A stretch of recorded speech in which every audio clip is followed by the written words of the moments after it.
মানুষের প্রত্যাশা অনুযায়ী দেশ চলছে না, বরং দেশের পরিস্থিতি ক্রমেই জটিল থেকে জটিলতর হচ্ছে বলে মন্তব্য করেন বিএনপির ভাইস চেয়ারম্যান শামসুজ্জামান দুদু। আজ বৃহস্পতিবার জাতীয় প্রেস ক্লাবের সামনে নিত্য প্রয়োজনীয় দ্রব্যমূল্য অবিলম্বে কমানোর দাবিতে জাতীয়তাবাদী চালক দলের আয়োজিত প্রতীকী অবস্থান কর্মসূচিতে তিনি একথা বলেন।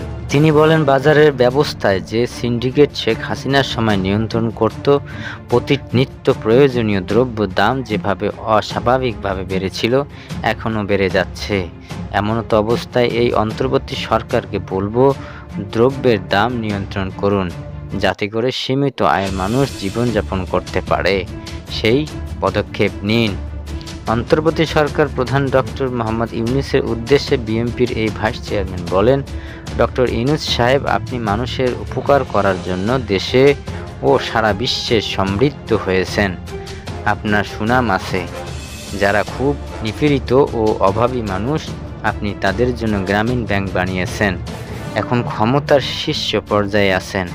আপনার কাছে বা আপনার সরকারের কাছে দাবি জানানোর কোনো কারণ নেই, কারণ আপনি নিজে থেকেই যদি পদক্ষেপ নিতে না পারেন, তাহলে সেটা দেশ এবং মানুষের জন্য দুঃখজনক ঘটনা হবে। বিএনপির ভাইস চেয়ারম্যান বলেন, আমাদের নেতা তারেক রহমান বলেছেন, নির্বাচন ও সংস্কারের ভেতরে কোনো সংঘাত নেই, কিন্তু সরকারের পক্ষ থেকে একটা ধারণা দেওয়ার চেষ্টা হয়েছে, কম সংস্কার করলে দ্রুত নির্বাচন দেওয়া যাবে, আর বেশি সংস্কার করলে একটু দেরি হবে।